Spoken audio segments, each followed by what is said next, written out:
ప్రియమైన దేవుని బిడ్డలకు ప్రభునామంలో వందనాలు. 116వ కీర్తన 17వ వచనం. నేను నీకు కృతజ్ఞతార్పణ అర్పించెదను అంటున్నాడు.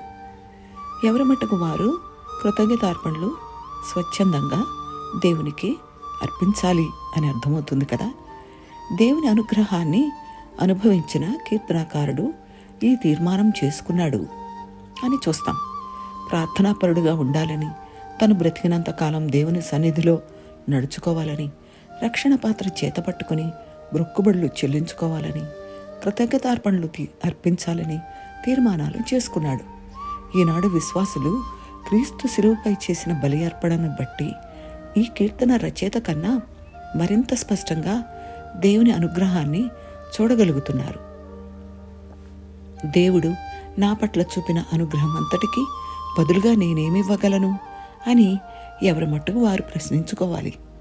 దేవునికి మన పట్ల ఉన్న ప్రేమను రుచిచూచిన వారే ఆయనను ప్రేమించగలరు. 116:5 యెహోవా దయాళుడు, నీతిమంతుడును, మన దేవుడు వాత్సల్యత కలవాడు అంటున్నాడు. దేవుని ఈ లక్షణాలను రుచిచూచిన వారు దేవుని మరింతగా ప్రేమిస్తారు. దేవుని పట్ల మనకుండే ప్రేమ మనకున్న గుణాలన్నిటిలో గొప్పది. దేవుని ప్రేమించేవారు ఆయనకు లోబడతారు. ఆయన ప్రేమను మరీ మరీ రుచి చూచే కొలది ఆయనను స్తుతిస్తారు, కృతజ్ఞతాస్తుతులు చెల్లిస్తారు. దేవునికి స్తోత్రం. ఆమేన్.